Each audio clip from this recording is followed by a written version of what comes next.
বিশ্ব রাজনীতির টেবিলে এখন সবচেয়ে বড় প্রশ্ন, ইসরায়েলি প্রধানমন্ত্রী বেনিয়ামিন নেতানিয়াহু কি ডোনাল্ড ট্রাম্পের জন্য কোনো মরণ ফাঁদ পেতে রেখেছেন?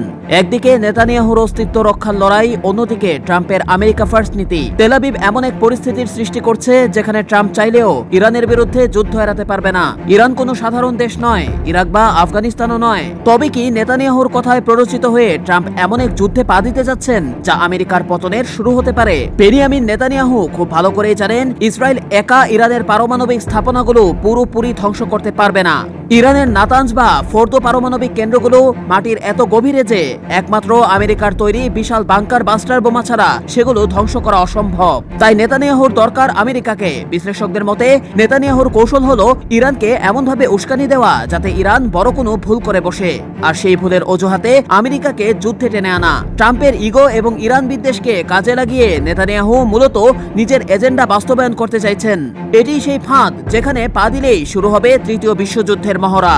ডোনাল্ড ট্রাম্প অতীতে নিজেকে যুদ্ধবিরোধী বা কোনো নতুন যুদ্ধ শুরু না করা প্রেসিডেন্ট হিসেবেই দাবি করছেন, কিন্তু ইরানের ব্যাপারে তিনি সবসময় কট্টর।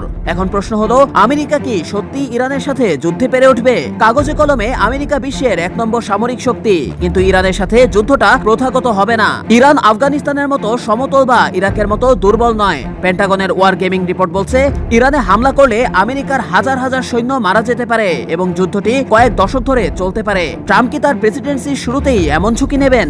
আমেরিকা যদি হামলা চালায় ইরান চুপ করে বসে থাকবে না, তাদের জবাব হবে অসম যুদ্ধ।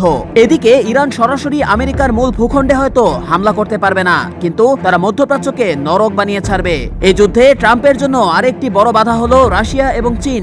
ইরান এখন আর একা নয়। রাশিয়া এবং চীন জানে ইরানের পতন হলে মধ্যপ্রাচ্যে তাদের প্রভাব শেষ হয়ে যাবে। তাই আমেরিকা আক্রমণ করলে চীন অর্থনৈতিকভাবে এবং রাশিয়া সামরিক প্রযুক্তি দিয়ে ইরানকে সাহায্য করবে। ইউক্রেন যুদ্ধের কারণে রাশিয়া এমনিতেই আমেরিকার উপর ক্ষিপ্ত। তারা চাইবে আমেরিকাকে ইরানের কাদামাটিতে আটকে ফেলতে। নেতানিয়াহুর ফাঁদে পা দিয়ে ট্রাম্প হয়তো নিজেকেই বিশ্বমঞ্চে একঘরে ফেলবেন। পরিশেষে বলা যায় নেতানিয়াহু চাইছেন তার নিজের গতি বাঁচাতে এবং ইরানের পরমাণু বোমা আটকাতে আমেরিকাকে ঢাল হিসেবে ব্যবহার করতে। কিন্তু ট্রাম্প যদি আবেগের বশবর্তী হয়ে বা ইসরায়েলি লবির চাপে এই ফাঁদে পা দেন, তবে তা হবে আমেরিকার ইতিহাসের অন্যতম বড় ভুল। ইরানের সাথে যুদ্ধ মানে শুধু সামরিক জয় পরাজয় নয়, এটি এমন এক অর্থনৈতিক এবং ভূ রাজনৈতিক বিপর্যয় ডেকে আনবে যা সামাল দেওয়ার ক্ষমতা হয়তো খোদ সুপার পাওয়ার আমেরিকারও নেই।